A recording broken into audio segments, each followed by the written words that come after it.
সাত সকালে মর্মান্তিক পথ দুর্ঘটনা গোঘাটে। লরির ধাক্কায় মৃত্যু হলো এক ব্যক্তির। এই ঘটনায় রাস্তায় নেমে পুলিশকে ঘিরে বিক্ষোভ দেখান স্থানীয় বাসিন্দারা।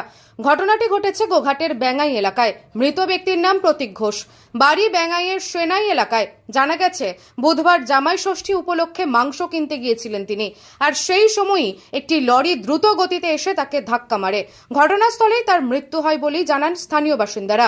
এই ঘটনার খবর পেয়ে ঘটনাস্থলে ছুটে আসে গোঘাট থানার পুলিশ। পুলিশ আসতে দেরি হওয়ায় পুলিশকে দেখে রীতিমতো ক্ষোভে ফেটে পড়েন স্থানীয় বাসিন্দারা। রাস্তায় বসে চলে বিক্ষোভ, যার কারণেই যান চলাচল বন্ধ হয়ে যায় রাস্তায়। কিছুক্ষণ পর পুলিশি আশ্বাসে অবরোধ ওঠে।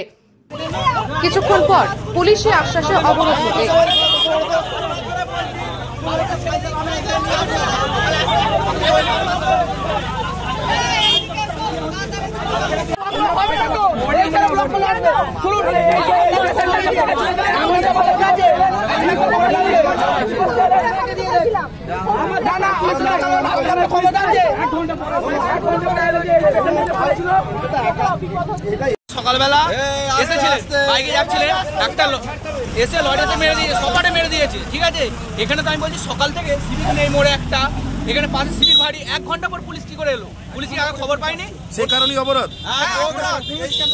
10 মিনিটের রাস্তা, তাহলে 1 ঘন্টা।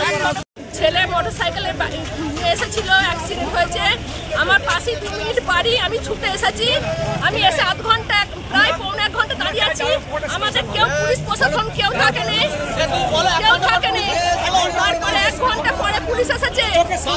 চোখের সামনে এরকম ঘটনা ঘটেছে। যে মারা গেছে তার নাম প্রতীক ঘোষ। নিউজ আজ বাংলা, গোঘাট।